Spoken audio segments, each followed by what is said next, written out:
All right, this is Diamond Zone. This zone became really popular in the early 2000s from Syracuse University. They won a national championship playing this zone pretty regularly in both the regular season and the postseason. The goal of this zone is to put your long poles in a diamond. So one on the crease, one taking essentially if you had like a triangle, the high wing down to by about the low wing, one taking basically top center, and one taking the other kind of high wing area. You then put the short sticks almost posted up on the pipes so they help in on the crease, and then they have just above GLE, maybe just about 5 yards on either side, and then they have either side behind the net. So the way this zone works is if the ball is behind, the help comes from coma. So if the attackman here has the ball, this midi is on the pipe ready to slide, and then when this midi gets slid to, he just replaces that midi on the opposite side. If the ball's up top, the slide comes from a long pole. So if this wing player, tries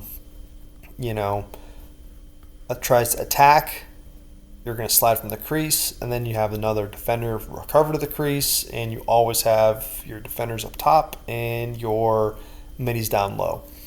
This is a really good strategy if there are strong outside shooters and there are strong midfield dodgers. It's also a good strategy to get into this zone off a timeout or a dead ball. It can really disrupt the flow of the offense if they're not ready and prepared for it.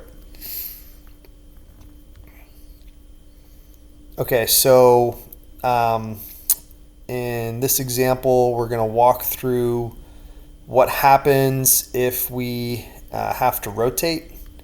So in this case, the ball carrier comes into the middle.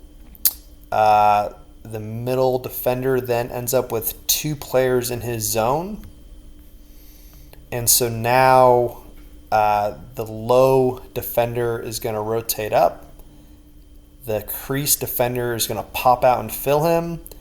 And then the other adjacent low defender is going to fill into the crease. So basically the defenders up top are in a four-man rotation if someone gets pulled out of their zone.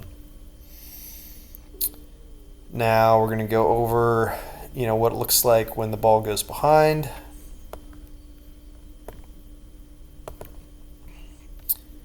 So if the ball carrier presses aside, we have the hot slide coming from the opposite pipe. So this guy's on ball. He's staying on ball. He's going to be replaced by the other short sticks. So the short sticks are in a rotation. The defenders are in a rotation. And he's going to be the designated coma slide. On the backside, this defender starts splitting two. So that way the top center defender will prioritize ball side if there's two people in a zone, and the long stick is staying in this kind of low wing zone right here.